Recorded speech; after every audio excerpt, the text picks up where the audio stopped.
Alright mga idol, ang aton silver nga napalit mga idol, nga nag-viral mga idol, ato na ni siya i-let go.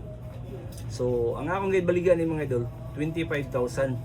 Pero gihangyo gayod. So, katong nagsulti nga mahalin og 200,000, 100,000 dili mga idol. Ibaligya ko ni siya og 22,500.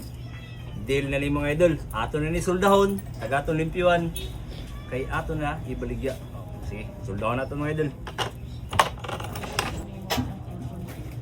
Amo palit ani mga idol, ang atong sa ka-follower nga ato karon sa laing nasod mga idol. So, ni-message lang siya sa akon nya nagkasinabot kami.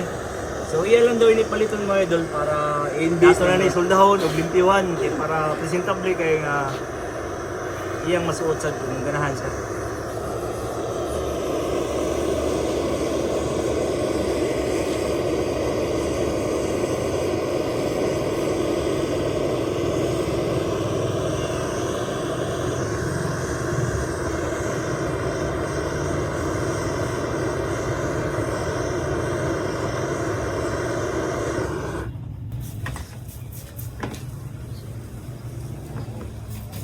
Damo kay nag-PM sini mga idol nga sila mo palit nga may mo PM gikan sa Cebu, mo kanilang to sila Bantayan Island pero mga idol, nagka-deal na kami, nahali na.